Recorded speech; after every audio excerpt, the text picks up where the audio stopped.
أعوذ بالله من الشيطان الرجيم. بسم الله الرحمن الرحيم.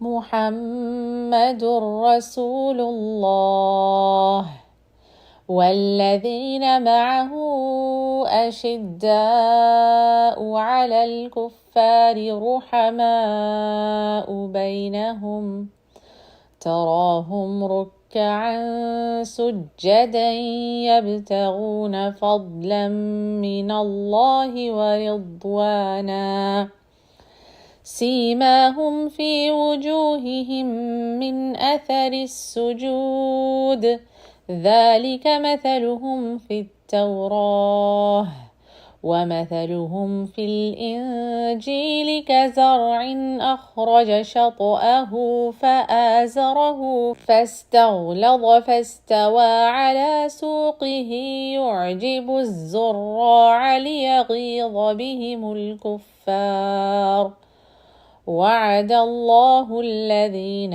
آمنوا وعملوا الصالحات منهم مغفرة وأجرا عظيما. اشرح لي صدري ويسر لي أمري واحلل عقدة من لساني يفقهوا قولي ربنا زدنا علما اللهم فقهنا في الدين ربي يسر ولا تعسر وتمم بالخير. الحمدللہ ثم الحمدللہ اللہ سبحانہ تعالیٰ کی دی ہوئی توفیق سے ہم اپنا سیرت الصحابہ کا آج دوسرا سیشن کرنے جا رہے ہیں انشاءاللہ. اور میں نے مناسب یہی سمجھا کہ رسول اکرم صلی اللہ علیہ وسلم کے صحابہ کرام کی سیرت کی طرف جانے سے پہلے ہم کچھ ایسے ٹرمز کو جو کہ ہم یوز کریں گے اس میں اس کو کلیئر کر لیں اپنے ذہنوں میں، تاکہ جب وہ بولے جائیں تو پھر اس کے معنی اور مفہوم سمجھنا آسان ہو جائے. جس کو ہم بولتے تو ہیں، سمجھتے بھی ہیں، لیکن یہ کہ بحیثیت ایک اسٹوڈنٹ کے جو ہماری نالج ہے وہ ایسی ہونی چاہیے کہ اگر کوئی ہم سے پوچھے تو ہم اس کو بالکل ایکوریٹ طریقے سے بتا سکیں. یہ نہیں کہ میرے خیال میں ایسے ہوتا ہے. اور اسی لیے میں نے آپ لوگوں سے اس سے پہلے والی کلاس میں عرض بھی کیا تھا کہ آپ لوگ اپنے ساتھ ایک نوٹ بک ضرور رکھیں تاکہ آپ نوٹ بھی کر سکیں کہ ان ٹرمز کے میننگز کیا ہیں، ان کو ہم اب تک کن میننگز میں لیتے رہے اور حقیقت میں اس کے میننگز کیا ہیں. تو تھوڑا سا ہم دیکھیں گے. اور سب سے پہلے جس لفظ کا ہم تجزیہ کریں گے وہ ہے صحابی. تو آج انشاءاللہ تعالی ہم کوسچن آنسر سیشن بھی ساتھ ساتھ کرتے جائیں گے، اور باقی آخر میں اگر کسی کا کوئی سوال رہتا ہے، جیسا کہ ابھی میں دیکھ رہی ہوں کہ لوگوں کی تعداد اتنی نہیں ہے جتنی پچھلے کلاس میں تھی، تو ہو سکتا ہے کچھ لوگ بعد میں آئیں اور ان سے کچھ چیزیں چھوٹ جائیں اور پھر وہ اسی بارے میں سوال کریں. لیکن جو لوگ پہلے آ چکے ہیں السابقون تو ان کا نقصان نہیں ہونا چاہیے. ٹھیک ہے، تو پہلے تو میرا سب سے پہلا سوال یہی ہے کہ صحابی جو لفظ ہم بولتے رہتے ہیں اس سے ہم کیا سمجھتے ہیں، میننگ کیا ہے اس کا، سمجھتے ہم کیا ہیں اور اصل میننگ کیا ہے اس کا. کون بتائے گا؟ ہینڈ ریز کیجئے، بتائیے، ہمت کیجئے. اور انشاءاللہ پھر اینڈ میں تو میں اس کو آپ کو بتاؤں گی ضرور سے، لیکن یہ کہ آپ میں سے کوئی ہمت کیجئے کہ صحابی سے کیا مراد لیتے ہیں جب ہم لفظ صحابی کہتے ہیں. جی بولیے.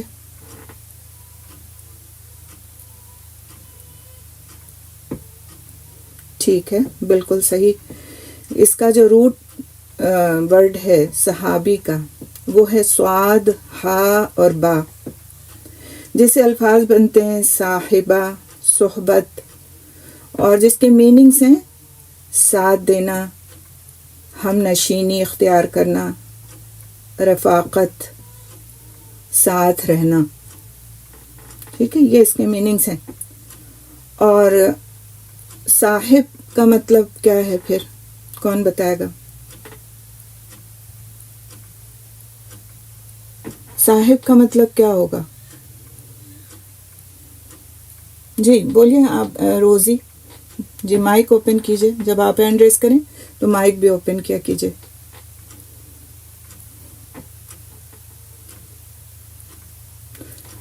اب یہ میں نے صرف آپ سے میننگ پوچھا، ابھی آگے نہیں، بس ٹھیک ہے.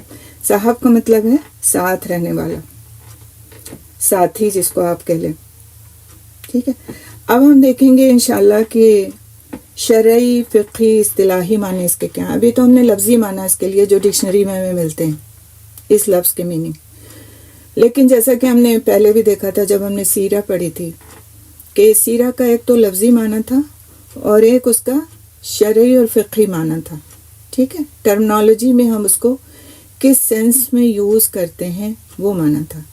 تو یہاں پر اب انشاءاللہ تعالی ہم وہ معنی دیکھیں گے کہ جس صحابی جب ہم کہتے ہیں تو ہم سمجھتے کیا ہیں. کیا ہم اپنے دوستوں کو جو ہمارے ساتھ ہوتے ہیں ان کو صحابی کہتے ہیں؟ نہیں کہتے نا. ہم نے ایک خاص لفظ بنایا ہے کچھ خاص لوگوں کے لیے. تو ان لوگوں کے لیے پھر کون سی خصوصیات ان میں ہونا ضروری ہے؟ جی ہینڈ ریز کیجئے، بتائیے کون ہوگا صحابی. صحابی لفظ ہم کس کے لیے استعمال کریں گے؟ شاباش، جلدی سے، وقت ہم اپنا نہیں ضائع کریں گے. ہاں بتائیے صحابی کس کو کہتے ہیں؟ جی زیبا آپ بتائیے، بولیے. مائک اوپن کر لیا کیجئے جب بولنے کی، آپ کا مائک آف ہے.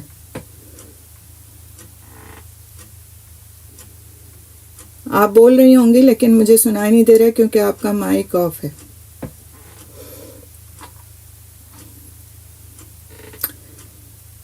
ٹھیک ہے، رضیہ آپ بولیے، آپ کا ہینڈ ریز ہے. جی بولیے،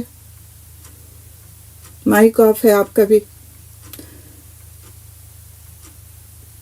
مائک آن کا آپشن دے دیجئے اگر آپ لوگوں نے آف کیا ہوا ہے تو. نکھت آپ بتائیے، مائک آپ کا بھی آف ہے. چلیں اب ہم مزید اس میں وقت نہیں ضائع کر سکتے. مائکس آف ہیں لوگوں کے اور بتانا بھی چاہ رہے ہیں، ہینڈ بھی ریز ہیں. جی بتائیے.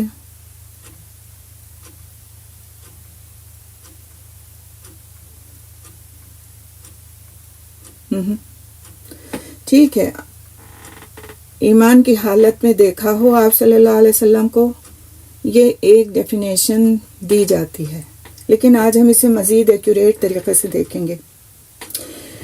تو سعید بن المسیب جو تابعی تھے، ان کا یہ کہنا تھا کہ صحابی اس کو کہا جائے گا جس نے آپ صلی اللہ علیہ وسلم کے ساتھ 1 یا 2 سال گزارے ہوں اور 1 یا 2 غزوات میں شرکت کی ہو. یہ ان کی اپنی ایک رائے تھی. تقریباً 17 آراء ملتی ہیں اس بارے میں کہ صحابی کس کو کہا جائے گا. یہاں پر ہم انشاءاللہ 2-3 کو دیکھیں گے تاکہ ہماری مزید وضاحت ہو جائے اس بات کی. امام بخاری رحمۃ اللہ علیہ بھی فرماتے ہیں کہ جس نے ایمان کی حالت میں آپ صلی اللہ علیہ وسلم کو دیکھا ہو. ٹھیک ہے، امام بخاری کی یہ رائے ہے. لیکن بات یہاں پہ یہ آ جاتی ہے کہ کچھ صحابہ کرام ایسے تھے جو رسول اکرم صلی اللہ علیہ وسلم کے ساتھ سالہ سال رہے لیکن وہ دیکھ نہیں سکتے تھے، نابینا تھے. تو کیا پھر ان کو صحابی نہیں کہا جائے گا؟ جیسے ام مکتوم رضی اللہ تعالیٰ عنہ ہیں، جن کے سپرد کئی بار جب آپ صلی اللہ علیہ وسلم تشریف لے گئے غزوات میں تو مدینے کا انتظام ان کے سپرد کر کے گئے، لیکن وہ نابینا تھے، انہوں نے دیکھا نہیں تھا رسول صلی اللہ علیہ وسلم کو. تو کیا وہ صحابی نہیں تھے؟ تو یہ دیکھنے والی جو بات ہے نا، یہ تھوڑی سی ہر رائے دینے والے کے مطابق صحیح نہیں ہے. اس میں جو محدث ہیں میڈیول پیریڈ کے، ابن حجر رحمۃ اللہ علیہ، ان کی رائے کو فائنل مانا جاتا ہے اور ان کی رائے سے سب سے زیادہ لوگ اتفاق کرتے ہیں. اور ان کی رائے کیا ہے کہ جس نے ایمان کی حالت میں نبی صلی اللہ علیہ وسلم سے ملاقات کی ہو، دیکھنے کی بات یہاں پہ نہیں ہے، ملاقات کی ہو اور اسلام پر وفات پائی ہو. یعنی دونوں چیزیں شرط ہیں کہ جب اس نے ملاقات کی ہو جب بھی وہ ایمان کی حالت میں ہو، اور پھر جب اس نے وفات پائی ہو اس وقت تک کہ وہ مسلمان رہا ہو، اسلام کی حالت پر اس نے وفات پائی ہو. کیونکہ آپ صلی اللہ علیہ وسلم کے بعد حضرت ابوبکر رضی اللہ تعالیٰ عنہ کے زمانے میں مرتدین کا سلسلہ شروع ہو گیا تھا، لوگ مرتد ہونے لگ گئے تھے، تو پھر وہ تو صحابی نہیں رہے نا. اسی طرح سے رسول اکرم صلی اللہ علیہ وسلم کے زمانے میں مدینہ منورہ میں یہودی بھی رہتے تھے، کرسچنس بھی رہتے تھے، منافقین بھی رہتے تھے. انہوں نے آپ صلی اللہ علیہ وسلم کو دیکھا بھی تھا، ملاقات بھی کی تھی، لیکن وہ ایمان پر نہیں تھے، لہٰذا وہ بھی صحابی کے درجے پر نہیں ہوں گے. تو یہ چیز بالکل واضح ہے اور بہت کلیئر ہے ان کی کہی ہوئی بات.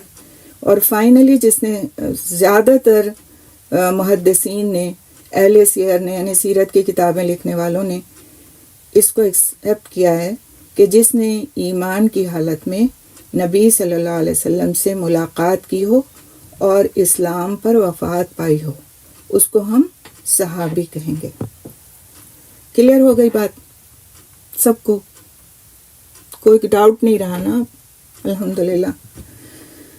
کوئی مجھے ایک چھوٹا سا لکھ دیا کرے جی، یا پھر مائک اوپن کر کے کہہ دیا کرے تاکہ مجھے بھی اطمینان ہو کہ جو بات میں کنوے کرنے چاہ رہی ہوں وہ صحیح سے کنوے ہو گئی ہے. ٹھیک ہے، الحمدللہ الحمدللہ. چلیں اب ہم دیکھیں گے انشاءاللہ کہ صحابہ کرام کی کتنی اقسام تھیں، کتنی کیٹیگریز تھیں، کتنے لیولز تھے. دیکھیں مدینہ منورہ میں آپ صلی اللہ علیہ وسلم کے وفات کے وقت تقریباً جو آبادی تھی وہ 10,000 کی تھی. ٹھیک ہے، اور اسی طرح آپ صلی اللہ علیہ وسلم کے ساتھ جن لوگوں نے حجۃ الوداع کیا ان کی تعداد بہت زیادہ تھی، 1,24,000 تک بتائی جاتی ہے ان لوگوں کی تعداد. تو اب اتنے سارے جب لوگ تھے اور سب نے آپ صلی اللہ علیہ وسلم کو ظاہر اس وقت دیکھا بھی، تو جو حج کرنے گئے ہوں گے وہ بھی سارے مسلمان ہی ہوں گے، لیکن پتہ نہیں کہ بعد میں ان کا کیا حال رہا. لیکن مدینہ منورہ میں رہنے والے وہ لوگ جو فتح مکہ کے بعد بھی وہیں رہ رہے تھے اور اسلام کی حالت میں بھی تھے، اور اسلام پہ ہی ان کی وفات بھی ہوئی، اور انہوں نے رسول اکرم صلی اللہ علیہ وسلم سے یقیناً ملاقات کی ہوئی تھی کسی نہ کسی موقع پہ، خود جمعہ خطبہ کے موقع پر، عیدین کے موقع پر، اور پھر ایک یہ رواج بھی تھا کہ کسی کے ہاں کوئی ولادت ہوتی تھی تو بچے کو لے کر کے آپ صلی اللہ علیہ وسلم کے پاس دوسرے دن جاتے تھے، تہنیک کرواتے تھے. تو یہ ساری چیزیں ایسی تھیں کہ یقیناً لوگوں نے آپ صلی اللہ علیہ وسلم سے، وہاں کے لوگوں نے ملاقات کی ہوئی تھی. لیکن کیا ہر صحابی کا درجہ سیم تھا، یا پھر ان کی کچھ کیٹیگریز تھیں جو کہ ان کے مختلف اعمال کی بنیاد پر تھیں؟ تو مختلف اہل سیر نے ان کیٹیگریز کو، کچھ نے 17 اور زیادہ راجح جو روایات ہیں اس میں 12 لیولز پر تقسیم کیا ہے. تو یہ جو 12 لیولز ہیں جس کا انشاءاللہ بھی ہم تذکرہ کریں گے، اس میں سے کچھ تو صحابہ کرام ایسے ہیں جو کئی کیٹیگریز میں ان کا نام آتا ہے، اور اس طرح سے ان کا درجہ زیادہ بلند ہے نسبتاً ان لوگوں کے جن کا کسی ایک کیٹیگری میں نام آتا ہے. ٹھیک ہے، جیسے مثال کے طور پر آپ اپنے اسکول میں اگر اسپورٹس میں انوالو ہیں سپوز، تو آپ خالی ایک کوئی گیم کھیلتے ہیں، خالی آپ باسکٹ بال کھیلتے ہیں تو آپ کا نام اسی کے ساتھ ہوگا. لیکن آپ والی بال بھی کھیلتے ہیں اور آپ بیڈمنٹن بھی کھیلتے ہیں اور آپ اور دوسرے گیمز میں بھی، تو پھر آپ کا نام زیادہ لیا جائے گا اور آپ کا لیول زیادہ ہائی ہو جائے گا. تو یہی حال ہے یہاں پر بھی کہ کچھ صحابہ کرام کے نام ایک سے زیادہ چیزوں میں لیے جاتے ہیں اور کچھ کے صرف ایک میں یا 2 کیٹیگری میں فال کرتے ہیں. تو اب ہم دیکھیں گے انشاءاللہ 1 بائی 1. اور سب سے پہلی جو کیٹیگری ہے، آپ نمبرز ڈالتے جا سکتے ہیں اور اس کے ساتھ لکھتے جا سکتے ہیں. تو سب سے جو پہلی کیٹیگری ہے تو وہ صحابہ کرام ہیں جنہوں نے اسلام کو سب سے پہلے مرحلے پر قبول کیا. سب سے پہلے مرحلے پہ، یعنی جیسے ہی اسلام کی دعوت سنی اس کو قبول کر لیا، جس میں حضرت ابوبکر رضی اللہ تعالیٰ عنہ کا نام آتا ہے، حضرت علی رضی اللہ تعالیٰ عنہ کا نام آتا ہے، حضرت خدیجہ رضی اللہ تعالیٰ عنہ اور حضرت زید رضی اللہ تعالیٰ عنہ۔ تو ان لوگوں کے نام کس کیٹیگری میں آتے ہیں؟ جنہوں نے اسلام کے بارے میں سنا اور فوراً کلمہ پڑھ کر مسلمان ہو گئے۔ تو یہ سب سے پہلی اور سب سے افضل ترین کیٹیگری شمار کی جاتی ہے۔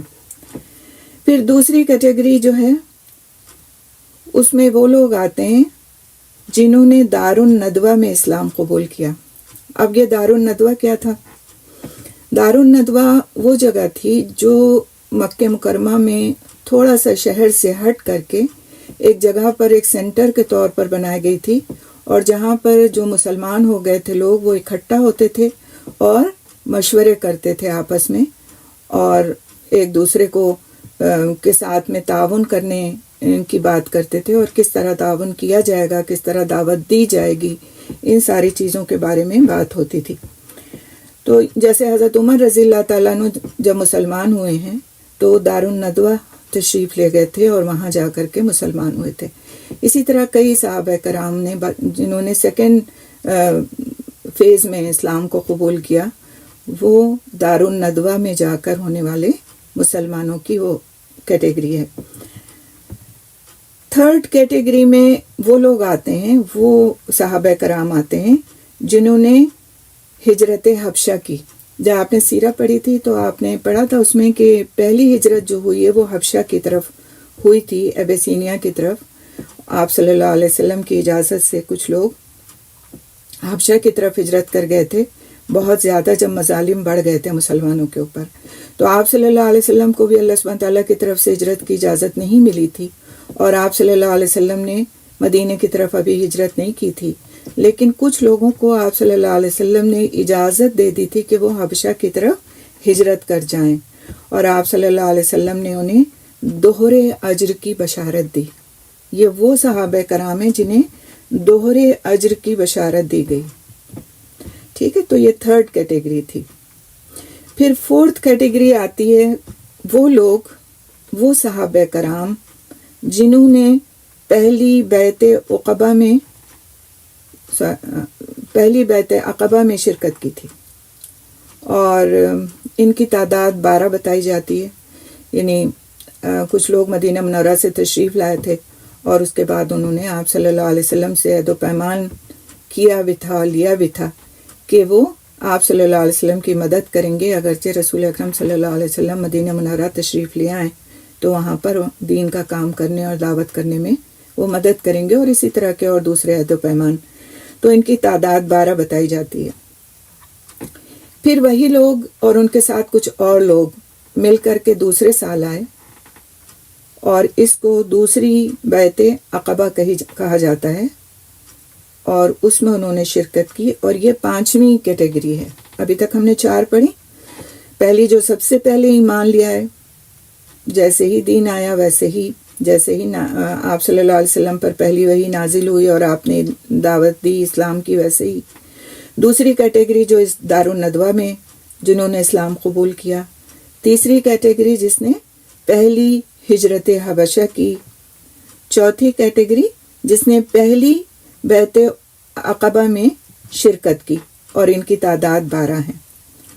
اور 5ویں کیٹیگری جو ہے جن لوگوں نے، جن انصار نے، یہ مدینے سے آئے تھے تو ان کو ہم انصار کا ہی لقب دیں گے، اور ان کی تعداد 73 تھی، اور یہ دوسری بیعت عقبہ میں آپ صلی اللہ علیہ وسلم کے پاس تشریف لائے تھے۔ تو یہ وہ اصحاب ہیں۔ ابھی تک 5 تک سب نے لکھ لیا ہے؟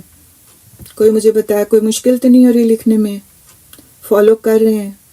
کچھ چھوٹ جائے گا تو دوبارہ سے سن کر کے لکھ لیجئے گا، اتنا مشکل نہیں ہے انشاءاللہ تعالی۔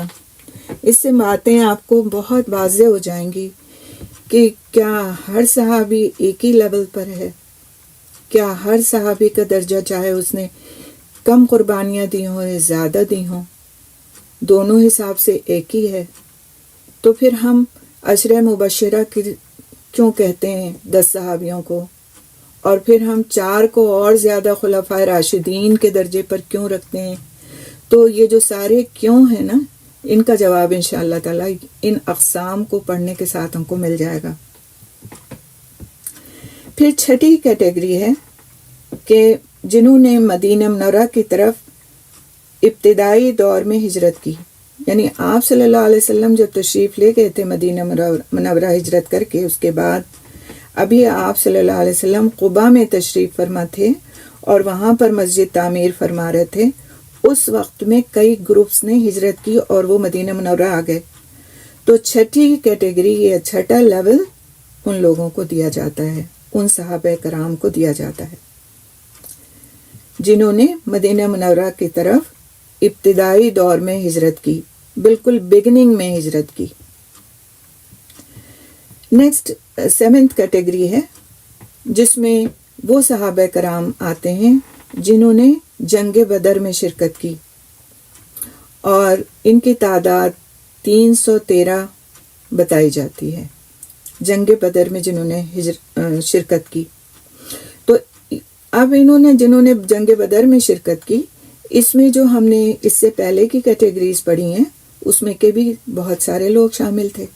تو ایک طرح سے انہوں نے وہ کام بھی کیے اور یہ کام بھی کیا، تو ان کے لیولز ہائی ہو گئے کیونکہ انہوں نے ایک سے زیادہ کام کیے، تو یہ کئی کیٹیگریز میں فال کرتے ہیں۔ پھر نیکسٹ ہے کیٹیگری نمبر 8، جنہوں نے بدر اور حدیبیہ کے درمیانی عرصے میں ہجرت کی، یعنی صلح حدیبیہ کے بارے میں آپ نے سیرہ میں پڑھا تھا۔ تو جنہوں نے جنگ بدر اور صلح حدیبیہ کا جو درمیانی عرصہ تھا تقریباً 4.5 ایئرس کا، اس درمیان میں جنہوں نے مکے سے مدینے کی طرف ہجرت کی، وہ صحابہ کرام جو ہیں یہ 8th کیٹیگری میں فال کرتے ہیں، یعنی ان کی کیٹیگری کو 8ویں کیٹیگری کہا گیا۔ کون سے لوگ؟ جنہوں نے بدر اور حدیبیہ کے درمیانی عرصے میں ہجرت کی، اور یہ عرصہ کتنا تھا؟ 4.5 ایئرس کا آلموسٹ۔ پھر 9ویں کیٹیگری، یہ وہ لوگ تھے جنہوں نے بیعت رضوان میں شرکت کی۔ بیعت رضوان کے بارے میں بھی آپ لوگ پڑھ چکے ہیں۔ اب یہ ساری چیزوں کو میں اس لیے یہاں پر ایکسپلین نہیں کروں گی کیونکہ سیرہ آپ نے پڑھ لی ہے، سیرہ کے سارے جو لیکچرز ہیں وہ اپلوڈ ہو چکے ہیں، تو لہٰذا اگر کسی کو سمجھ نہیں آ رہی ہے کہ بیعت رضوان کیا تھی اور بیعت عقبہ کیا تھی اور پھر یہ کہ بدر کیا اور حدیبیہ کیا، تو پھر آپ لوگ جا کر کے تو اسے ان لیکچرز میں انشاءاللہ دیکھ لیجئے، ٹھیک ہے؟ تو آپ کو وہاں پر یہ چیز مل جائے گی۔ ابھی تک کلیئر ہیں سب چیزیں؟ کوئی چیز ایسی تو نہیں ہے کہ جو مشکل لگ رہی ہو؟ ہینڈ ریز کریے جس کو مشکل لگ رہی ہے۔ جنہوں نے بدر اور حدیبیہ کے درمیانی عرصے میں ہجرت کی، یعنی بدر کی جنگ ہو چکی اور حدیبیہ کی ابھی صلح نہیں ہوئی ہے، ٹریٹی آف حدیبیہ ابھی نہیں ہوئی ہے، اور اس کا جو درمیانی پیریڈ ہے اس میں وہ مکے سے مدینے آ گئے، اور یہ آلموسٹ 4.5 ایئرس کا عرصہ تھا۔ پھر کیٹیگری نمبر 9 آتی ہے، وہ لوگ جنہوں نے بیعت رضوان میں شرکت کی، اور ان کی تعداد 1400 بتائی جاتی ہے، 1400 بتائی جاتی ہے، ٹھیک ہے؟ پھر وہ لوگ آتے ہیں جو صلح حدیبیہ کے بعد، یعنی اب ٹریٹی آف حدیبیہ ہو چکی اور اب اس کے بعد کا جو پیریڈ ہے اس میں انہوں نے ہجرت کی ہے، تو صلح حدیبیہ کے بعد اور فتح مکہ سے پہلے، ابھی مکہ فتح نہیں ہوا ہے، صلح حدیبیہ اور فتح مکہ سے پہلے انہوں نے ہجرت، مطلب صلح حدیبیہ کے بعد اور فتح مکہ سے پہلے انہوں نے ہجرت کی، اور اس میں مکے کے علاوہ اور جگہوں سے آنے والے صحابہ کرام بھی شامل ہیں، جیسے حضرت ابو ہریرہ رضی اللہ تعالیٰ عنہ، کتنے آپ صلی اللہ علیہ وسلم کے قریبی اصحاب میں سے تھے، تو وہ بھی اس ٹائم پر انہوں نے ہجرت کی تھی جب صلح حدیبیہ ہو چکی تھی اور ابھی مکہ فتح نہیں ہوا تھا. یمن سے آئے تھے ابو ہریرہ رضی اللہ تعالیٰ عنہ، اور وہ مکہ سے نہیں آئے تھے. تو کوئی بھی مدینے اگر آیا، کہیں سے بھی اس نے ہجرت کی اور مدینے آ گیا اس ٹائم پیریڈ میں، تو اس کو ہم رکھتے ہیں 10th کیٹیگری میں. ٹھیک ہے، 10th کیٹیگری. 9th کیا تھی؟ جنہوں نے بیعت رضوان میں شرکت کی، اور یہ 10th. اب ہم دیکھتے ہیں 11th کیٹیگری. تو 11th کیٹیگری میں وہ لوگ شامل ہیں جو فتح مکہ کے بعد ایمان لائے. فتح مکہ ہو گئی، ہجرت کا پیریڈ ختم ہو گیا، ٹھیک ہے، لیکن اب فتح مکہ کے بعد بہت سارے لوگ ایمان لائے، بہت سارے، یعنی کہ ان کی تعداد نہیں بتائی جاتی، بہت زیادہ ان کی تعداد ہے. ان کی تعداد اس لیے زیادہ ہے کیونکہ مختلف جگہوں سے لوگ آ کر کے تو اکٹھا بھی ہو گئے تھے، اور اس میں مکے میں رہنے والے لوگ بھی شامل تھے جو فتح مکہ کے بعد مسلمان ہوئے. تو ان کی تعداد بہت زیادہ ہے، لیکن ان کی کیٹیگری 11 بتائی جاتی ہے. اسی طرح سے 12th کیٹیگری. 12th کیٹیگری میں ینگ چلڈرن آتے ہیں، لائک ٹین ایجرز، جو آپ صلی اللہ علیہ وسلم کے زمانے میں تھے، جن کے والدین مسلمان ہو چکے تھے، اور وہ پھر جب پیدا ہوئے تو بحیثیت ایک مسلمان کے پیدا ہوئے. یا پھر کچھ ایسے بھی ینگسٹرز تھے جو آپ صلی اللہ علیہ وسلم پر آ کر خود ایمان لائے، لیکن ابھی وہ اس درجے میں نہیں تھے، اس ایج میں نہیں تھے کہ وہ آپ صلی اللہ علیہ وسلم سے حدیثوں کی روایت کر سکتے، یا پھر یہ کہ اور کسی اس طرح کی علمی مجالس میں حصہ لے سکتے. ینگسٹرز تھے بہت ہی، یعنی کہ ٹوڈلرز اور بیبیز نہیں تھے، لیکن یہ کہ ینگسٹرز تھے. تو ہوئے تو وہ بھی صحابی نا، کیونکہ انہوں نے عقل، ہوش، حواس، ایمان کی حالت میں آپ صلی اللہ علیہ وسلم کو دیکھا بھی، اور پھر ایمان کی حالت میں ان کا انتقال بھی ہوا. تو پھر وہ کیٹیگری جو ہے وہ اس میں فال کرتی ہے. اور اس کی تعداد جو ہے صرف مدینہ میں رہنے والوں میں اگر دیکھی جائے تو 10,000 سے زیادہ بتائی جاتی ہے. اس کے علاوہ جو قتادہ تابعی ہیں، وہ کہتے ہیں کہ 1500 اس طرح جو اصحاب تھے وہ کوفہ میں تھے، اور 30,000 جو تھے وہ تبوک میں گئے تھے، تو ان کو بھی اس میں شامل کر لینا چاہیے. تو اب ہم آتے ہیں کہ تعداد صحابہ، اور ان کیٹیگریز کو ہم نے دیکھ لیا. 12 لیولز. اس کا مطلب یہ نہیں ہے کہ ہم ڈیسائیڈ کر سکتے ہیں کہ ان کے ثواب، ان کے اعمال زیادہ بہتر تھے یا ان کے اعمال زیادہ بہتر تھے. یہ کیٹیگرائز کیا گیا ہے ٹائم پیریڈ کے حساب سے، ٹائم پیریڈ کے حساب سے کیٹیگرائز کیا گیا ہے. اور اس میں اگر کسی نے زیادہ کیٹیگریز میں کوئی فال کرتا ہے، ظاہر ہے اس کے درجات زیادہ بلند ہیں بنسبت اس کے جو کسی ایک کیٹیگری میں فال کرتا ہے، اور جس نے کم ٹائم گزارا آپ صلی اللہ علیہ وسلم کے ساتھ. لیکن بعض اصحاب ایسے ہیں جنہوں نے کم ٹائم تو گزارا، لیکن ان کے اعمال بہت زیادہ ہیں، اور جنہوں نے تقرب والے اعمال اختیار کیے اور بہت زیادہ قربانیاں دیں. جیسے ابو ہریرہ رضی اللہ تعالیٰ عنہ ہیں، جو کہ اصحاب صفہ میں سے بھی ہیں. سب کچھ چھوڑ کے، اپنی ساری دنیا کی ہر چیز چھوڑ کر کے تو آپ صلی اللہ علیہ وسلم کے مسجد نبوی میں ساتھ ساتھ رہتے تھے، اور مستقلاً آپ صلی اللہ علیہ وسلم کے کہے ہوئے اقوال کو یاد کرتے تھے، یاد رکھتے تھے، اور ان سے پھر جو احادیث مروی ہیں ان کی تعداد بہت زیادہ ہے. انشاءاللہ جیسے جیسے ہم دھیرے دھیرے ایک ایک کے بارے میں پڑھیں گے تو اس سے بھی ان چیزوں کی وضاحت ہو جائے گی.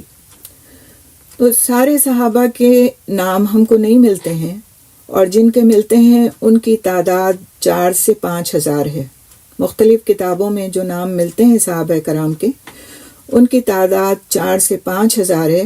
اور حالانکہ کئی سیرت نگاروں نے، تاریخ نگاروں نے ان ناموں کو اکٹھا کرنے کی کوشش کی، لیکن اس کے باوجود جیسے جو سب سے زیادہ آتھینٹک کتاب اس معاملے میں کہی جاتی ہے وہ حافظ ابن حجر کی کتاب الاصابہ فی تمییز الصحابہ. تھوڑا سا مشکل نام ہے، عربی نام ہے، آپ چاہیں تو لکھ لیں، رومن میں لکھ لیں، الاصابہ فی تمییز الصحابہ. اور یہ حافظ ابن حجر کی کتاب ہے، اور اس میں انہوں نے تقریباً 4 سے 5,000 صحابہ کرام کو مینشن کیا ہے. لیکن ہر صحابی کے بارے میں انہوں نے ڈیٹیلز نہیں لکھی ہیں. کسی صحابی کے بارے میں تو صرف ایک لائن ملتی ہے کہ وہ فلاں نام کے فلاں صحابی تھے. کسی کا نام بھی بعض وقت نہیں ہے اور صرف اس کی کنیت سے اس کا تذکرہ کیا گیا ہے، یعنی جس لقب سے اس کو پکارا جاتا تھا یا اس دور میں بلایا جاتا تھا اس سے اس کا تذکرہ کیا گیا. کسی صحابی کا تذکرہ صرف اس طرح سے ہے کہ فلاں وقت میں ایک شخص فلاں جگہ سے آیا تھا آپ صلی اللہ علیہ وسلم کے پاس، تو اس فلاں شخص کا نام بھی نہیں ہے، یا فلاں وقت میں فلاں کو فلاں جگہ بھیجا گیا تھا دعویٰ کے لیے، لیکن اس کا کوئی نام بھی نہیں ہے. لیکن بہرحال ان لوگوں کا تذکرہ موجود ہے، نام نہیں بھی ہیں تو تذکرہ موجود ہے. اور اس طرح سے انہوں نے تقریباً 5000 لوگوں کا تذکرہ کیا. اسی طرح حاکم نے اپنی کتاب مستدرک میں مستدرک حاکم جو ہے بہت مشہور، یعنی کہ ایک تصنیف ہے، کتاب ہے، کمپائلیشن ہے. تو اس میں تقریباً 4000 صحابہ کا تذکرہ کیا گیا ہے جنہوں نے احادیث کو روایت کیا. ٹھیک ہے، یہ مستدرک ان کی کتاب کا نام ہے. حاکم جو ہے وہ رائٹر ہیں اور انہوں نے اپنی کتاب میں 4000 صحابہ کا تذکرہ کیا ہے جنہوں نے احادیث کو روایت کیا. تو احادیث کو روایت کون کر سکتا؟ جو آپ صلی اللہ علیہ وسلم سے ملا ہو، آپ کی مجلس میں آ کے بیٹھا ہو، آپ کی زبان مبارک سے کوئی بات سنی ہو. ٹھیک ہے، تو ان صحابہ کی تعداد 4000 بتائی جاتی ہے. لیکن اب دیکھیں یہاں پہ تھوڑے سے کنٹرڈکشنز ہیں. کچھ لوگ جو صحابہ کرام کے بعد آئے، تابعین جن کو ہم کہتے ہیں، جنہوں نے آپ صلی اللہ علیہ وسلم کو نہیں دیکھا لیکن آپ صلی اللہ علیہ وسلم کے صحابہ کرام کو دیکھا اور ان سے ایمان کی حالت میں ملاقات کی اور پھر ایمان پر فوت ہوئے، تو ایسے لوگوں کو ہم تابعین کہتے ہیں. تو تابعین جو ہیں ان میں سے امام الذہبی ہیں جو کہ امام تیمیہ کے اسٹوڈنٹ ہیں، اور وہ اس بات کو صحیح نہیں مانتے ہیں کہ صحابہ کرام کی 4000 کی تعداد تھی جنہوں نے روایت کیا. وہ کہتے ہیں بس یہ تعداد جو ہے وہ 1000 سے 1500 تھی جن سے ہم کو احادیث ملتی ہیں. تو امام احمد بن حنبل نام آپ لوگوں نے سنا ہوگا، جن سے حنبلی مسلک کے فالو کرنے والے ان کی بات کو فالو کرتے ہیں. تو امام احمد بن حنبل جو تھے، انہوں نے جو اپنی حدیث کی کتاب، یعنی اپنی جو مسند انہوں نے بنائی، حدیث کی کتاب بنائی، اس میں صرف 978 صحابہ سے جو احادیث ملتی ہیں ان کو روایت کیا ہے. کتنے صحابہ سے؟ 978 صحابہ سے روایت کی گئی احادیث کو انہوں نے اپنی حدیث کی کتاب میں لکھا ہے. کس نے؟ امام احمد بن حنبل نے. ٹھیک ہے، تو ان کی کتاب سے جو ہم کو پتہ چلتا ہے وہ یہ کہ جن صحابہ سے احادیث روایت کی گئی ہیں ان کی تعداد 978 ہے. اور اس کے علاوہ دوسری کتابوں سے اگر ہم اور نام بھی نکال لیں تو بمشکل تمام 150-200 نام اور مل جاتے ہیں. تو اس طرح تقریباً جن صحابہ کرام نے حدیث کو روایت کیا، نریٹ کیا، بتایا، آگے پہنچایا، جن کے چینز میں ہمیں نام ملتے ہیں کہ فلاں صحابی نے روایت کیا، پھر ان سے فلاں صحابی نے روایت کیا، پھر ان سے فلاں نے، تو اس طرح سے جو نام ہمیں ملتے ہیں ان کی تعداد زیادہ سے زیادہ 1200 تک پہنچتی ہے. زیادہ سے زیادہ 1200 تک پہنچتی ہے. تو کچھ محدثین کا یہ کہنا ہے کہ صرف 400 سے 500 تک نے ہی احادیث کو روایت کیا ہے. صرف 400 سے 500. اب یہ مختلف آراء ہیں. ٹھیک ہے، جب ہم کسی بھی چیز کو اسٹڈی کرتے ہیں تو ہم دیکھتے ہیں کہ ایک دور کے لوگوں نے ایک بات کہی، اگلے دور کے لوگوں نے اسے نیگیٹ نہیں کیا، لیکن انہوں نے اپنی رائے پیش کی کیونکہ انہوں نے ایک الگ ریسرچ کی. تو اس کا مطلب یہ نہیں ہوتا ہے کہ پچھلی ریسرچ جو ہے وہ بالکل ایسی قرار پا گئی کہ اسے اب نہیں مانا جا سکتا. نہیں، انہوں نے اسٹڈی کی، ان کو اتنا مواد ملا، انہوں نے دوسرے نے اسٹڈی کی، ان کو اتنا ملا، تیسرے نے اسٹڈی کی، انہوں نے کہا میرا یہ خیال ہے.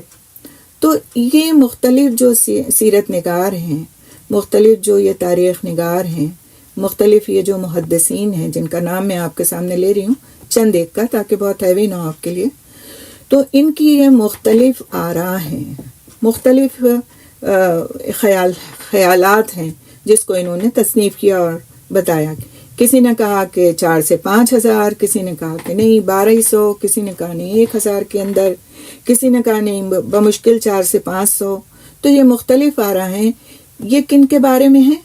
یہ ان صحابیوں کے بارے میں ہیں جنہوں نے حدیث کو روایت کیا ہے. ٹھیک ہے. اور وہ راویان جنہوں نے بہت زیادہ احادیث کی روایت کی ہے، ان کی تعداد 5 سے 8 تک پہنچتی ہے. یعنی جن سے مروی احادیث کی تعداد جو ہے وہ 1000 سے اوپر ہے، جس میں ابو ہریرہ رضی اللہ تعالیٰ عنہ آتے ہیں، عبداللہ بن عباس رضی اللہ تعالیٰ عنہ آتے ہیں، انشاءاللہ تعالیٰ ہم اس کو بعد میں دیکھیں گے. حضرت عائشہ رضی اللہ تعالیٰ عنہ بھی آتی ہیں، 2010 احادیث ان سے مروی ہیں ماشاءاللہ. تو اس طرح سے جنہوں نے بہت زیادہ تعداد میں احادیث کو روایت کیا ہے، ان کی تعداد 5 سے 8 تک ملتی ہے. تو اس طرح سے 90 سے 95% تک صحابہ کرام رضی اللہ تعالیٰ عنہ مجمعین کے صرف نام معلوم ہیں، ان کے قصے، انہوں نے کیا کیا اپنے دور میں، کب مسلمان ہوئے، کہاں گئے، کیا کچھ کرتے رہے اپنی لائف میں، وہ ہمیں نہیں پتہ چلتا. تو اس بڑی 4 سے 10,000 صحابہ کرام کو اگر دیکھیں ہم صرف مدینے کے، باقی اور جگہوں کے ملا لیں تو 100,000 سے اوپر تعداد بنتی ہے جو کہ حجۃ الوداع میں تھی. تو اتنی تعداد میں سے ہم صرف 4-5 ہزار کو اس طور پر جانتے ہیں کہ صرف نام یا کنیت، اور صرف 5% کو ہم اس طرح جانتے ہیں کہ ان کے واقعات بھی ہم کو ملتے ہیں سیرت کی کتابوں میں. جب یہ سیرت کی کتاب آپ نے پڑھی ہے نا، اس میں آپ نے بہت سارے صحابہ کرام کے بارے میں پڑھا کہ وہ آپ صلی اللہ علیہ وسلم کے پاس آئے، انہوں نے کیا کہا، اور آپ صلی اللہ علیہ وسلم نے ان سے کیا کہا، پھر انہوں نے جا کے تو کیا کام کیا، کئی کے بارے میں آپ نے پڑھا ہے مختلف طریقے سے. تو اب ہم سپریٹ کر کے پڑھیں گے الگ الگ، لیکن یہ کہ آپ نے ان کے بارے میں ایسا نہیں کہ پڑھا ہے ماشاءاللہ ان کے بارے میں. جب آپ سنیں گے وہ واقعات تو آپ کو دوبارہ سے وہ چیزیں یاد آ جائیں گی کہ ان کے بارے میں ہم پڑھ چکے ہیں. تو جو بات یہاں پہ ہو رہی تھی وہ یہ کہ ہم سمجھتے ہیں کہ اگر بس یہی صحابی تھے جو آپ صلی اللہ علیہ وسلم کے ارد گرد تھے تو ہمیں ایسا نہیں سوچنا چاہیے. تعداد بہت بڑی ہے، لیکن ہمیں صرف ان کے بارے میں ہی معلوم ہے جو صرف کہا جاتا ہے کہ 5% اور 10% تھے ان صحابہ کے مقابلے میں جو اس وقت موجود تھے آپ صلی اللہ علیہ وسلم کے ارد گرد. تو یہ ایک مختصر سی تاریخ تھی صحابہ کرام کی تعداد کے بارے میں، اقسام کے بارے میں. اور مجھے امید ہے کہ انشاءاللہ اس سے آپ کو فائدہ اس طرح ہوا ہوگا کہ ہم جب سیرت الصحابہ پڑھنا چاہتے ہیں، کہیں بھی سنتے ہیں یا کسی کتاب میں ہم جاتے ہیں، تو ہماری توقعات کیا ہوتی ہیں کہ بس ہم چند قصے سنیں گے جس سے جو ایمان بوسٹنگ ہوں گے، جس سے ہمارا ایمان کا لیول بڑھے گا. یقیناً ہمارا مقصد اس کلاس کا یہی ہے، لیکن جب تک ہمیں بیک گراؤنڈ نہیں پتا ہوتا کسی چیز کا تو ہم اس چیز کو اچھی طرح سے لے نہیں پاتے. اور جب ہمیں بیک گراؤنڈ پتا ہوتا ہے تو پھر وہ چیزیں ہمارے ذہنوں کے اندر، جس کو کہتے ہیں گنجلک نہیں ہوتی یا ایک طرح کا ٹینشن نہیں پیدا کرتی، بلکہ چیزیں اسموتھلی چل رہی ہوتی ہیں. تو میں یہ چاہتی ہوں کہ آپ لوگ پہلے سے کچھ چیزیں جو ہم عام طور سے عام حالات میں نہیں دیکھتے، نہیں پڑھتے، پہلے ہم ان کو دیکھ لیں اور ان کے بارے میں بات کر لیں، ڈسکس کر لیں، سوال جواب کر لیں، اور اس کے بعد جو ہے تو پھر ہم آگے چلیں تاکہ ہمارے ذہن بالکل کھل جائیں، واضح ہو جائیں اور ان باتوں کو لینے کے لیے تیار ہو جائیں جو ہم واقعی میں چاہتے ہیں کہ ہمارے اندر جذب ہوں. زمین پہلے جو ہے جوتی جاتی ہے، اس میں پانی دیا جاتا ہے، پھر بیج ڈالا جاتا ہے، تبھی پھر وہ پودا ہرا بھرا نکلتا ہے اور وہ بیج جو ہے وہ ضائع نہیں ہوتا۔ بالکل اسی طرح سے انسان کے ذہنوں کا حال ہے، جب تک کہ اس ذہن کو تیار نہیں کیا جاتا، جب تک کہ اس میں ڈالی جانے والی چیز انسان کو صرف پریشان تو کرتی ہے کہ یہ میں نے سیکھا، یہ تو کبھی پہلے نہیں پڑھا، کبھی سنا ہی نہیں، تو پھر یہ پتہ نہیں صحیح ہے کہ نہیں، تو وہ شک بھی آنا شروع ہو جاتے ہیں اور پھر بعض وقت ہم اس نالج کو اس طرح لے نہیں پاتے۔ تو انشاءاللہ تعالی ان چیزوں کو ہم اسی طرح دیکھیں گے، اور نیکسٹ کلاس میں بھی شاید ہم اسی طرح کے کسی موضوع پر گفتگو کریں گے۔ جب تک ہم حضرت ابوبکر رضی اللہ تعالیٰ عنہ کے بارے میں پڑھیں، اس سے پہلے کچھ مسائل ہمارے ذہن میں مزید کلیئر ہونا ضروری ہے۔ اچھا، اب میرا ایک سوال ہے آپ لوگوں سے۔ قرآن حکیم کی کئی آیات ہیں ایسی کہ جس سے ہمیں صحابہ کرام رضی اللہ تعالیٰ عنہ مجمعین کے رتبوں کا، ان کی مدح کا ایک تاثر ملتا ہے، اور اللہ سبحانہ تعالیٰ نے قرآن حکیم میں ان کی تعریف فرمائی ہے اور ان کے لیے بہترین کلمات فرمائیں، جیسے کہ ہم نے پچھلے کلاس میں 2 آیات دیکھی تھیں۔ سورہ فتح کی ایک آیت دیکھی تھی، آیت نمبر 29، اور اسی طرح سورہ مائدہ کی ایک آیت دیکھی تھی کہ جس میں اللہ سبحانہ تعالیٰ فرماتے ہیں کہ اللہ سبحانہ تعالیٰ جو ہیں وہ اللہ سے راضی ہو گئے اور اللہ ان سے راضی ہو گیا۔ تو یہ ایک بہت بڑی یعنی ان کے لیے بشارت ہے، خوشخبری ہے اللہ سبحانہ تعالیٰ کی طرف سے۔ ان آیات کو بھی ہم دیکھیں گے انشاءاللہ، اور ان احادیث کو بھی ہم انشاءاللہ دیکھیں گے کہ جس میں صحابہ کرام رضی اللہ تعالیٰ عنہ مجمعین کے بارے میں بات کی گئی ہے۔ لیکن اس سے پہلے سوال یہ ہے کہ ہم لوگ اپنے آپ کو سنی کہتے ہیں، تو سنی کا مطلب کیا ہے؟ یہ ایک سوال ہے میرا، کون جواب دے گا اس کا؟ سنی کا کیا مطلب ہے؟ کسی کو پتہ ہے؟ کوئی بتائے گا؟ سنی کا کیا مطلب ہے؟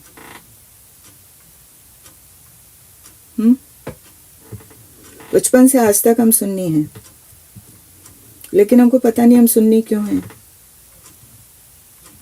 اور سنی کا مطلب کیا ہے؟ جی آفرین بتائیے۔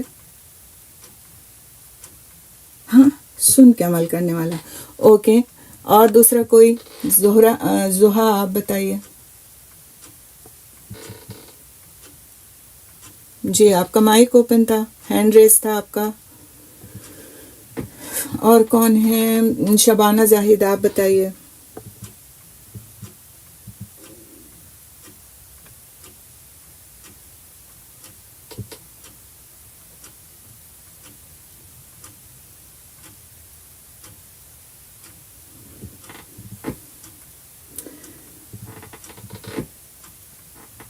اہل سنت والجماعت، بالکل صحیح ہے، ہم اہل سنت والجماعت ہیں الحمدللہ۔ بہت قریب ہے آپ کا جواب، ماشاءاللہ بارک اللہ۔ تو سنی کا معنی کیا ہے؟ جو سنت کو مانتا ہو، ٹھیک ہے؟ یہ ایک سمجھ لیں ایبریویشن ہے، اہل سنہ والجماعہ کا ایبریویشن کہہ لیں اسے، سنی یعنی مخفف ہے ایک طرح سے اہل سنہ والجماعہ کا۔ ہم اپنے آپ کو ہر وقت اہل سنہ والجماعہ کہنے کے بجائے کیا کہتے ہیں؟ ہم سنی ہیں۔ سنی کا مطلب کیا ہے؟ جو سنت کو مانتا ہو، ٹھیک ہے؟ تو اب جو سنت کو مانتا ہوگا، کیا وہ ان لوگوں کو نہیں مانے گا جن کے ذریعے سے سنت ہم تک پہنچی ہے، یعنی صحابہ کرام کو؟ تو ایک سنی کبھی بھی صحابہ کرام رضی اللہ تعالیٰ عنہ کی شان میں کوئی گستاخی نہیں کر سکتا، ٹھیک ہے؟ صحابہ کرام کی شان میں کوئی گستاخی نہیں کر سکتا۔ آپ دیکھیں کہ سنیوں میں بہت سارے فرقے بن گئے ہیں، شیعوں کے فرقے الگ ہیں، ہم ان کی بات نہیں کریں گے، مجھے نالج بھی نہیں ہے زیادہ ان کے بارے میں، لیکن سنیوں میں بہت سارے فرقے بن گئے ہیں۔ لیکن اس فرقے بازی کے باوجود سنی مسلک میں کوئی بھی شخص صحابہ کرام رضی اللہ تعالیٰ عنہ کی شان میں کسی قسم کی گستاخی کرنا تو دور کی بات، سننا بھی پسند نہیں کرتا، الحمدللہ ثم الحمدللہ۔ اور جب ہم یہ بات کہتے ہیں اہل السنہ والجماعہ، تو یہ والجماعہ سے مراد کیا ہے؟ گروپ آف صحابہ، ہم کون ہیں؟ اہل السنہ ہیں، یعنی ہم سنت کو فالو کرتے ہیں، والجماعہ، اور اس جماعت کو ہم فالو کرتے ہیں، اس گروپ کو ہم فالو کرتے ہیں جس کے ذریعے سے سنت ہم تک پہنچی ہے. اور یہ ایک پورا میننگ ہے اس کا، اہل السنہ والجماعہ کا. اب اگر آپ سے کوئی پوچھے کہ آپ جو کہتے ہیں کہ ہم اہل السنہ والجماعہ ہیں تو اصل میں ہیں کیا آپ، تو آپ ان کو بتائیں کہ ہم فالوور ہیں سنت کے بھی، اور ہم فالوور ہیں ان لوگوں کے بھی جنہوں نے ہم تک اس سنت کو پہنچایا ہے. کلیئر ہو گئی یہ بات؟ الحمدللہ، اللہ کا احسان ہے. تو یہاں پر ہم انشاءاللہ تعالی کچھ احادیث کو دیکھیں گے جن سے ہم کو پتہ چلتا ہے کہ آپ صلی اللہ علیہ وسلم نے اپنے ان اصحاب کے بارے میں کیا فرمایا اور ان کی کیا اہمیت ہے اور کیا اہمیت ہونی چاہیے، کیونکہ ان کی قربانیاں بہت زیادہ ہیں. صحیح بخاری کی روایت ہے، صحیح بخاری میں کی جو کتاب ہے کتاب المناقب، جس میں صحابہ کرام رضی اللہ تعالیٰ عنہ کے مناقب، ان کی فضیلتیں بیان کی گئی ہیں مختلف اصحاب کی، تو اس کی حدیث ہے، وہ میں انشاءاللہ آپ کے سامنے رکھوں.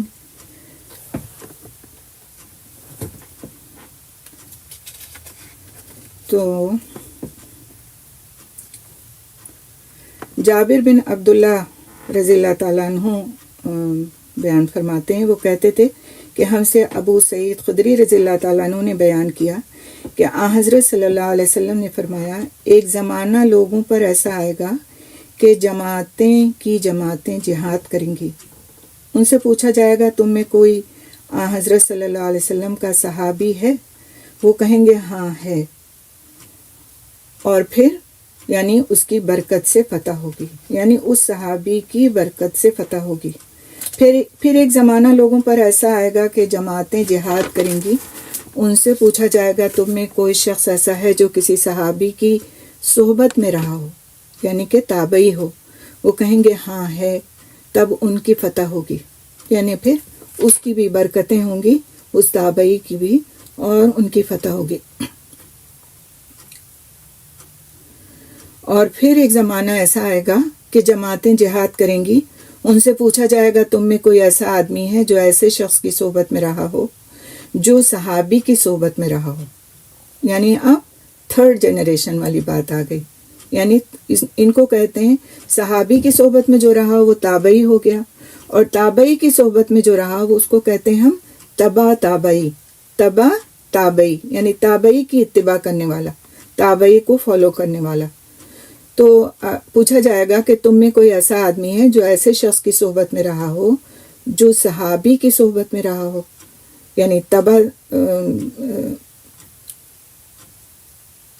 تابعی ہو. تو وہ کہیں گے ہاں ہے. پھر ان کی فتح ہوگی.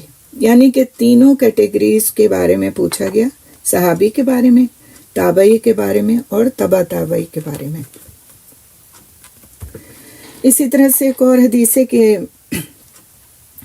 محمد بن کثیر نے بیان کیا، کہا کہ ہم کو سفیان ثوری نے خبر دی، انہوں نے منصور سے، انہوں نے ابراہیم سے، انہوں نے عبیدہ بن قیس سلمانی سے، انہوں نے عبداللہ ابن مسعود رضی اللہ تعالیٰ عنہ سے. اب یہ پوری چین ہے کہ کس نے کس سے روایت کیا، کہ حضرت صلی اللہ علیہ وسلم نے فرمایا میرے زمانے کے لوگ سب سے اچھے ہیں. خیر الناس قرنی، میرے زمانے کے لوگ سب سے اچھے ہیں. ثم الذین یلونہم ثم الذین یلونہم، یعنی کیا کہ میرے زمانے کے لوگ سب سے اچھے ہیں، پھر جو ان کے بعد، پھر جو ان کے بعد.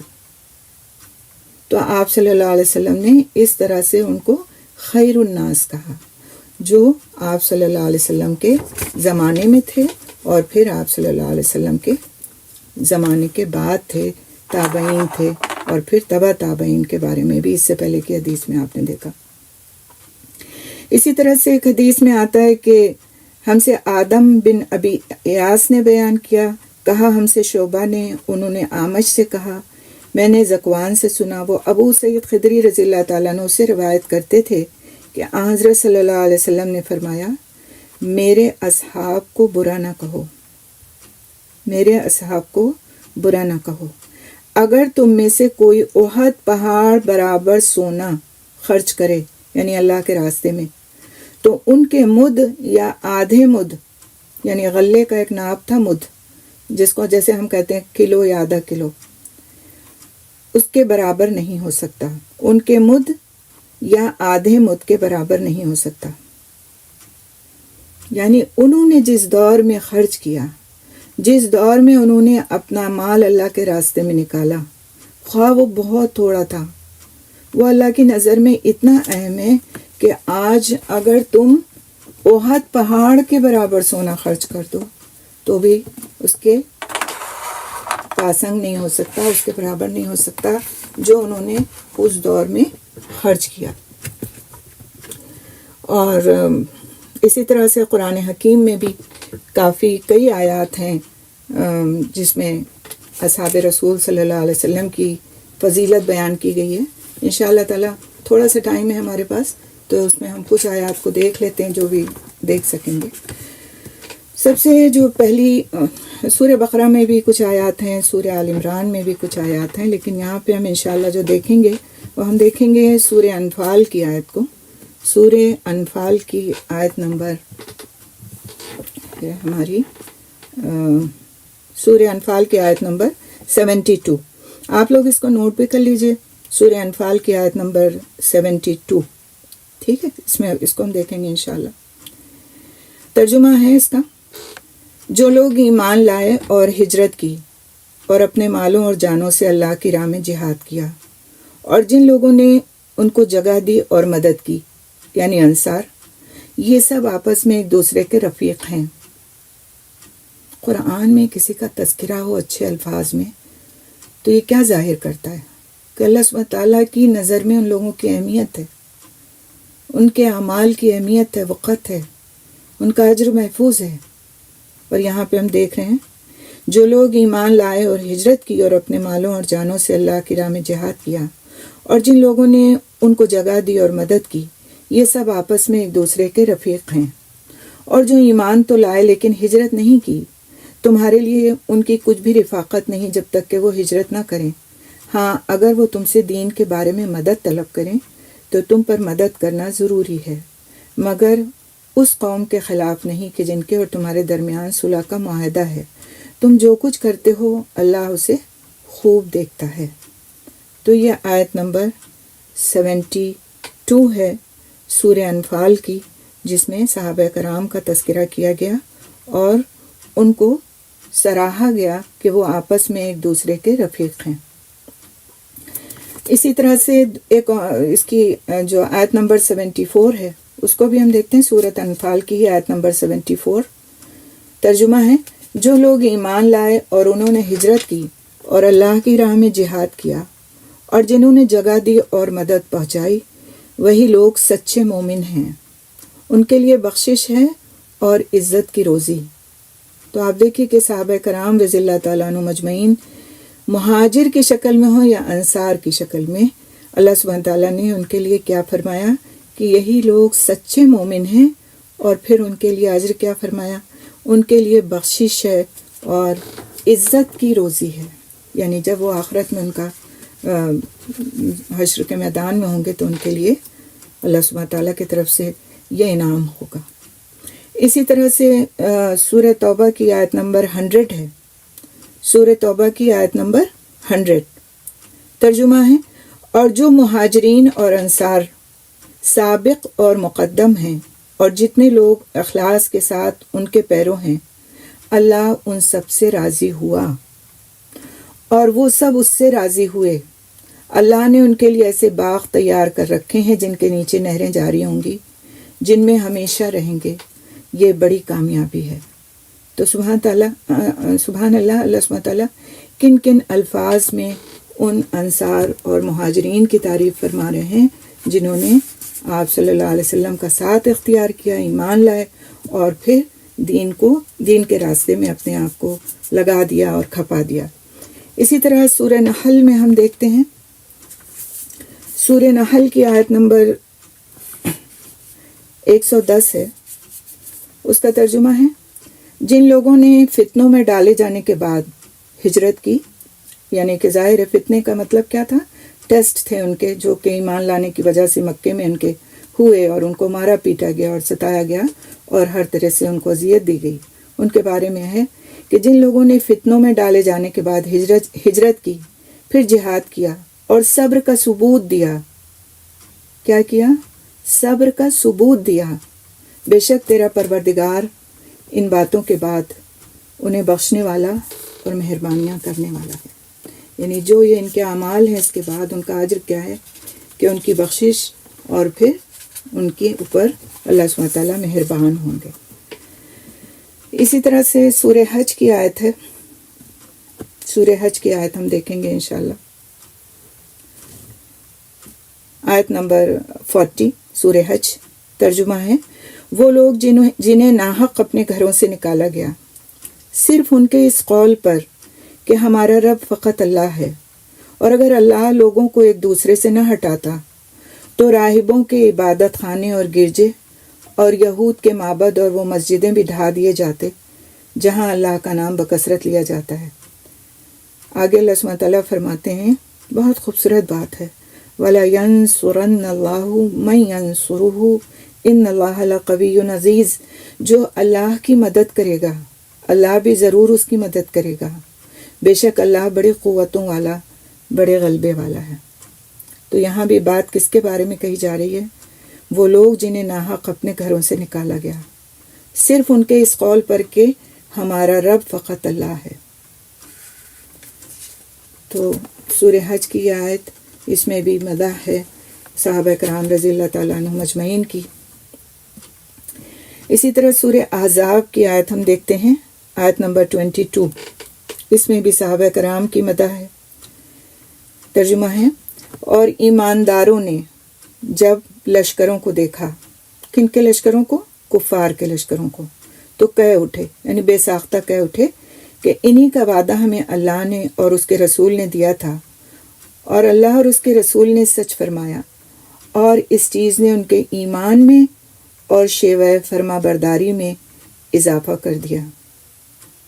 مومنوں میں اگلی آیت ہے، مومنوں میں ایسے لوگ بھی ہیں جنہوں نے جو عہد اللہ سے کیا تھا انہیں سچا کر دکھایا، بعض نے تو اپنا عہد پورا کر دیا اور بعض منتظر ہیں، یعنی موقع کے منتظر ہیں کہ مزید کوئی موقع آئے تو پھر اپنا عہد پورا کریں، اور انہوں نے کوئی تبدیلی نہیں کی۔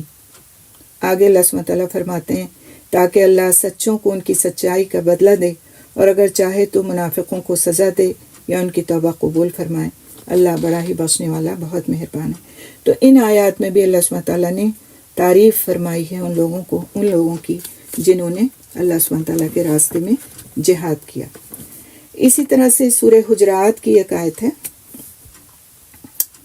آیت نمبر ہے 7، سورہ حجرات کی آیت نمبر 7 ہے۔ ترجمہ ہے، اور جان رکھو کہ تم میں اللہ کے رسول موجود ہیں، اگر بہت سے معاملات میں وہ تمہارا کہنا مان لیا کریں۔ اب یہ ان سے مخاطب کون ہے؟ صحابہ کرام۔ اور جان رکھو کہ تم میں اللہ کے رسول موجود ہیں، اگر بہت سے معاملات میں وہ تمہارا کہنا مان لیا کریں تو تم یعنی کہ الٹے ہی مشکل میں پڑ جاؤ، لیکن اللہ نے ایمان کو تمہارا محبوب بنا دیا ہے اور اسے تمہارے دلوں میں زینت دے رکھی ہے، اور کفر، گناہ اور نافرمانی کو تمہاری نگاہوں میں ناپسندیدہ بنا دیا ہے۔ یہی لوگ راہ یافتہ ہیں۔ کس کو راہ یافتہ کہا جا رہا ہے یہاں پر؟ جو آپ صلی اللہ علیہ وسلم کے نزدیک تھے اور جنہوں نے ایمان جن کے دلوں میں محبوب تھا، زینت تھی ان کے دلوں میں ایمان کی وجہ سے، اور کفر سے، نافرمانی سے، گناہ کے کاموں سے جو دور رہتے تھے اور ان کو ناپسند کرتے تھے۔ تو اللہ سبحانہ تعالیٰ نے فرمایا کہ یہی لوگ راہ یافتہ ہیں، اور یہی لوگ جو ہیں وہ اللہ سبحانہ تعالیٰ کے محبوب ہیں، اور اللہ سبحانہ تعالیٰ ان کے ساتھ بہترین معاملہ فرمائیں گے۔ اسی طرح سے سورہ تحریم کی ایک آیت ہے جس میں اس طرح کی یہ مدح ہمیں نظر آتی ہے۔ آیت نمبر 8 ہے سورہ تحریم کی، اے ایمان والو، تم اللہ کے سامنے بھی خالص توبہ کرو، قریب ہے کہ تمہارا رب تمہارے گناہ دور کر دے اور تمہیں ایسی جنتوں میں داخل کرے جن کے نیچے نہریں جاری ہیں، جس دن اللہ نبی کو اور ایمانداروں کو جو ان کے ساتھ ہیں رسوا نہ کرے گا. کون ہے؟ ساتھ ہیں، نبی کے ساتھ ہیں. تو اس میں ویسے تو جنرل اور لوگوں کے لیے بھی آیت دی جاتی ہے کہ جو آپ صلی اللہ علیہ وسلم کے فالوورز ہیں، لیکن ساتھ ہونے کی وجہ سے اس بات کو صحابہ کرام رضی اللہ تعالیٰ عنہ مجمعین کے ساتھ خاص بھی کیا جاتا ہے کہ جس دن اللہ نبی کو اور ایمانداروں کو جو ان کے ساتھ ہیں رسوا نہ کرے گا. ان کا نور ان کے سامنے اور ان کے دائیں دوڑ رہا ہوگا. یہ دعائیں کرتے ہوں گے، اے ہمارے رب ہمیں کامل نور عطا فرما اور ہمیں بخش دے، یقیناً تو ہر چیز پر قادر ہے. تو میں نے کچھ آیات رکھی ہیں آپ کے سامنے. اس کے علاوہ بھی کئی آیات ہیں جو قرآن حکیم میں ہمیں صحابہ کرام رضی اللہ تعالیٰ عنہ مجمعین کی مدح کرتی ہوئی نظر آتی ہیں اور اس کے بارے میں ان کا تذکرہ ہم کو نظر آتا ہے. تو الحمدللہ اللہ کا احسان ہے کہ اللہ تعالیٰ نے آج ہم کو اس بات کی توفیق دی کہ ہم کچھ آیات بھی دیکھیں، کچھ احادیث بھی دیکھیں، کچھ تاریخی چیزیں بھی دیکھیں اور کچھ اپنی علم میں مزید اضافے کے لیے اقوال بھی دیکھیں کہ صحابہ کرام کے بارے میں کیا اقوال ہیں. رسول اکرم صلی اللہ علیہ وسلم نے ایک مرتبہ فرمایا اللہ فی اصحابی، یعنی اس کا مطلب کیا تھا کہ اللہ گواہ رہے، اللہ تعالیٰ اس بات معاملے میں میرا گواہ ہے. اور مفہوم بتا رہی ہوں کہ اللہ اصحابی، یعنی میرے صحابہ کرام رضی اللہ تعالیٰ عنہم اجمعین کے معاملے میں تم بہت کیئرفل رہنا، بہت زیادہ محتاط رہنا. کس بارے میں؟ کہ ان کے بارے میں تم کوئی غلط بات کہو، کوئی ایسی بات کہو جو ان کے لیے ایک طرح سے ان کے اندر نہ ہو اور ان پر بہتان ہو جائے، اپنی لا علمی میں یا علم ہوتے ہوئے کسی بھی طرح. تو تم خبردار رہنا. جیسے ہم لوگ بھی اکثر جملے میں سے 2-3 لفظ بولتے ہیں لیکن ہمارا مطلب اس سے کچھ اور ہوتا ہے. اللہ فی اصحابی، آپ صلی اللہ علیہ وسلم نے فرمایا. اسی طرح سے آپ صلی اللہ علیہ وسلم نے اپنے اصحاب کے لیے فرمایا آیت الایمانی حب الانصار و آیت النفاق او الکفر بغض الانصار. کیا مطلب ہے؟ کہ ایمان کی نشانیوں میں سے ہے کہ انسان انصار سے محبت کرے، اور نفاق اور کفر کی نشانیوں میں سے ہے کہ انسان انصار سے بغض رکھے. تو اللہ تعالیٰ ہم سب کو محفوظ رکھے کہ ہمارے اندر اس طرح کی کوئی بھی بات آئے کہ ہم صحابہ کرام رضی اللہ تعالیٰ عنہم اجمعین کے بارے میں کسی طرح کی کوئی بات غلط کہنا تو کہنا درکنار، سوچیں بھی، کیونکہ یہ وہ لوگ تھے جنہوں نے کبھی بھی اپنی ذاتی منفعت کے لیے، فائدے کے لیے دین کو کوئی نقصان پہنچایا.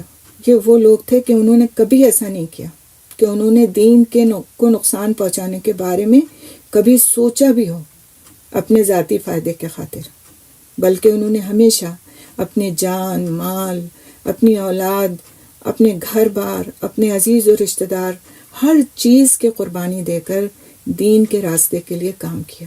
یہ وہ لوگ تھے. تو ان کے بارے میں کسی طرح کی کوئی غلط سوچ کسی بھی طرح سے اگر ہمارے ذہنوں میں آتی ہے، کہیں کچھ پڑھ کر کے، کہیں کچھ سن کر کے، کہیں کسی کو کچھ الٹا سیدھا بولتے دیکھ کر کے، تو اس کو شیطان کا وسوسہ سمجھ کر کے اور شیطان کی طرف سے لائی ہوئی بات سمجھ کر کے توبہ کرنا چاہیے، استغفار کرنا چاہیے، اور اپنے ذہنوں کو ان احادیث اور ان آیات کو پڑھ کر کے صاف کر لینا چاہیے انشاءاللہ. تو انشاءاللہ نیکسٹ کلاس میں ہم پھر خلفائے راشدین سے شروعات کریں گے، جو ہمارے عشرہ مبشرہ صحابہ کرام میں سے 4 وہ صحابہ ہیں جو خلفائے راشدین کے نام سے جانے جاتے ہیں، جن کے بارے میں سب کو، آپ لوگوں کو کچھ نہ کچھ ضرور پتہ ہے. تو انشاءاللہ ہم اس کی شروعات کریں گے. اب ہم تھوڑی دیر کے لیے اپنا ایک کویسچن آنسر سیشن کرتے ہیں، جس میں اگر آپ کے کوئی سوالات آج کی کلاس کے تعلق سے ہیں، کچھ آپ نوٹ نہیں کر پائیں، وہ مت پوچھیے گا، کیونکہ وہ تو آپ دوبارہ لیکچر سنیں گے اور دوبارہ نوٹ کر لیں گے. لیکن کوئی بات آپ کے ذہن میں اٹکی ہوئی ہے، سمجھ میں نہیں آئی ابھی تک اس لیکچر کے حوالے سے، تو اسے کر لیجئے اس سوال کو. ٹھیک ہے؟ دعا کر لیتے ہیں انشاءاللہ. سبحان اللہ بحمدہ، سبحانک اللہم بحمدک، نشهد أن لا إله إلا أنت نستغفرك نتوب إليك. السلام علیکم ورحمۃ اللہ وبرکاتہ.